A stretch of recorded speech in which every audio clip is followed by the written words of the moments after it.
wabarakatuh. Kembali lagi di channel Kamar Sato, bukan Kamar Soto.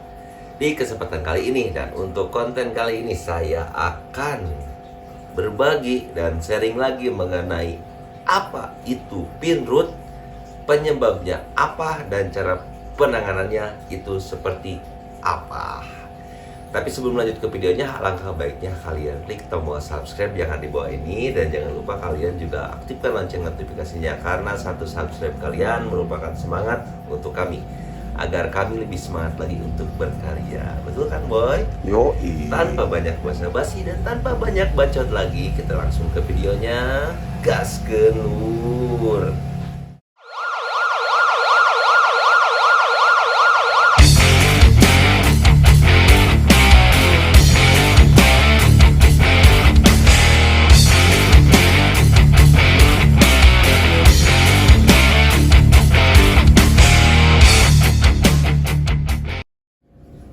Nah, ini kita udah bersama ikan yang kebetulan lagi mengalami pinroot ya.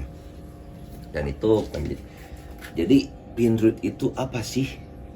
Pinroot itu adalah suatu keadaan ketika dimana dorsal sirip-sirip atau sirip-sirip ikan cana kalian itu mengalami kerusakan atau krepes, rontok, seperti itulah kurang lebihnya, karena sesuatu gitu. Nah, sekarang saya akan mencoba sedikit menjelaskan mengenai pengetahuan yang saya tahu itu mengenai penyebab dari pinroot itu sendiri. Nah, jadi menurut saya pribadi untuk penyebab pinroot itu tuh faktor yang paling utama itu adalah dari keadaan tank ya. Keadaan tank itu biasanya ikan yang mengalami pinroot itu adalah ikan yang berada pada tank yang sudah lama tidak dikuras. Apalagi kalau misalkan kalian menyimpan tanknya seperti ini di semi outdoor atau outdoor, biasanya akan ada lah ya pinroot sedikit untuk ikan-ikan kalian itu, karena ya apalagi nggak pakai substrat gitu, pakai substrat aja juga bisa pinroot kalau nggak dibersihin. Karena apa juga itu berkesinambungan karena terjadinya bom amoniak ya. Karena kan ikan ini tuh modal Beol. ya, jadi kan untuk si kotorannya itu di situ aja gitu, menumpuk di situ aja. Terus ditambah lagi kan dengan cahaya matahari, biasanya si tanknya itu ditambah dengan lumut-lumut, dan lumutnya itu bukan lumut yang biasa aja. Biasanya kan kalau untuk lumut yang hijau biasa tuh ada tuh contohnya di atas. Nah, kalau lumut seperti itu nggak apa-apa gitu, nggak jadi masalah. Biasanya untuk lumut yang sampai ada ya, saya pengalaman lumputnya itu bahkan bisa sampai menempel ke itu apa namanya, sirip-sirip ikan cana ya, bahkan sampai mengeluarkan kayak gelembung udara gitu, dan membuat secara kalian itu menjadi pinroot. Yaitu yang pertama dari segi kebersihan tank. Yang kedua, nah apabila misalkan ikan kalian itu ikan baru ya, ikan dari omyokan, biasanya juga ada lah ya ikan omyokan atau ikan bukan asalnya dari sini gitu, ikan dari siapapun ada aja gitu yang mengalami pinroot. Karena apa? Karena biasanya dari perbedaan suhu air ya yang kita gunakan berbeda dengan suhu air yang ikan itu gunakan dari pemilik sebelumnya biasanya. Makanya untuk cana-cana yang baru maupun itu cana omyokan atau cana yang baru dibeli, kita harus bisa tahu dan melihat karakternya. Apakah ikan itu aman atau membawa bibit penyakit ya. Biasanya kalau untuk cana-cana yang kecil-kecil itu suka apa sih, white spot ya. Kalau misalkan pindah tempat atau ya pindah tempat dari, misalkan saya beli dari kameramen saya gitu, biasanya suka ada aja gitu, tapi nggak semuanya juga, cuman suka ada aja gitu. Itu makanya kenapa dibutuhkan namanya karantina. Disitulah kita harus melihat kondisi ikan apakah bisa langsung layak kita nikmati atau harus kita karantina dahulu. Nah, yang ketiga juga untuk pemakaian pasir nih ini. Pemakaian pasir juga biasanya bisa membuat ikan cana kalian itu menjadi pinrut. Kenapa, Tapi nggak asal kita menggunakan pasir-pasir pinrut, enggak. Biasanya untuk pinrut itu terjadi apabila di keadaan tank yang ada pasirnya dan pasirnya itu belum pernah dicuci bersih atau cuman ganti air. Soalnya kan untuk pasir itu ya kalian tahu sendiri menjadi alat untuk media saring kotoran ya. Bukan media saring sih, untuk menyimpan, tepatnya tuh disebut terurai, lama-kelamaan juga menjadi Enggak. bom amoniak ya. Jadi sebagai penyimpan sementara ya. Jadi kalau misalkan emang udah lama itu pasir itu emang wajib kalian bersihkan sampai bersih sebersih-bersihnya. Karena itu juga bisa menjadi salah satu penyebab finrut. Terus yang keempat itu biasanya kalau untuk ikan yang posisinya kalau nggak komteng itu satu tank berdua dalam artian disekat dengan kaca yang masih satu air gitu. Biasanya itu finrut karena misalkan ini ikannya udah lama nih, kita simpan di posisi kiri, yang di kanan kita kasih posisi ikan baru.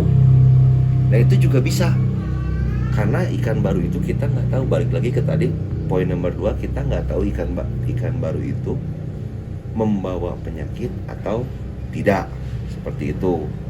Jadi nah sekarang kita langsung ke langkah cara menyembuhkan ikan-ikan yang finrut. Finrut itu contohnya seperti ini nih. Ini atasnya ada. Atasnya. Kalau ini jujur ikan ini Tangannya finrut ada. karena udah mah posisi tanknya di luar. Terus waktu kemarin tuh posisi panas banget ya. Jadi tanknya tuh cepet banget jadi air hijau, dan untuk lumutnya itu pada menempel di tubuh dia. Tapi alhamdulillah cepat sih ya. Cepat. Sekarang juga udah enggak, ya sedikit lagi lah. Ini mah minggu depan juga insya Allah udah sempurna lagi. Sekarang ke penanganan finrut sendiri ya. Dan untuk penanganan finrut biasanya sebelum kita tangani kan kita harus waspada dulu ya, waspada akan finrut. Nah kalau misalkan kita curiga ikan baru kita tuh ada white spot atau jamur-jamur apalah yang menempel, itu tuh biasanya bisa terdeteksi dari ikan yang kurang aktif biasanya, dan cenderung nafsu makannya itu kurang. Nah kita bisa siasati dengan cara mengkarantina ikan tersebut. Gimana nih cara karantinanya? Bebas ya untuk karantina, bisa kalian lakukan berbagai macam cara. Bisa kalian gunakan di tank atau juga bisa kalian gunakan di ember. Yang penting syaratnya itu kalian gunakan air jangan terlalu tinggi. Kalian campur akliflavin atau campur daun ketapang sampai dengan 3-4 hari ikan itu posisinya di sana. Dengan catatan juga ikan tidak terlalu besar. Misalkan kalau untuk ikan ukuran 20 seperti ini kita simpan di ember cat, itu nggak bisa.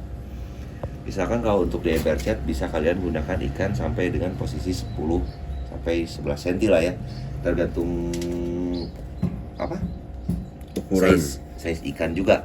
Jangan menyiksa ikan ketika kita mengkarantina ikan.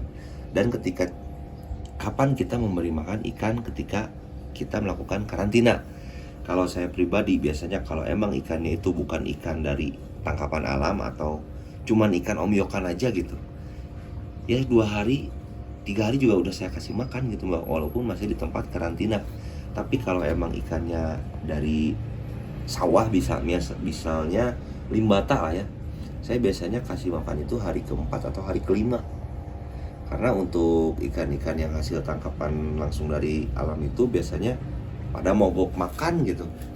Dan ya lumayan juga kalau untuk proses limbata lah khususnya ya, pasti ada lepas sembilan dulu dan lain-lain.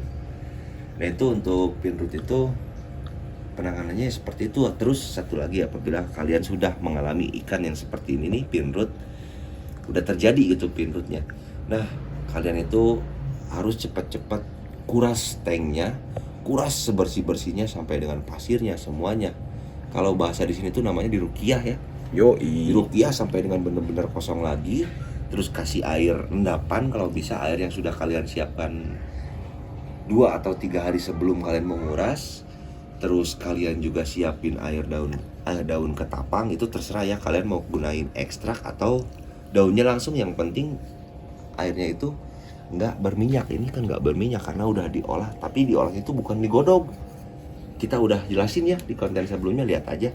Atau kalian gunakan acryvalapin. Nah, kalau saran dari saya, ketika ikan kalian mengalami fin rot, cabut dulu pasirnya. Jangan dulu pakai pasir, tapi terserah ya.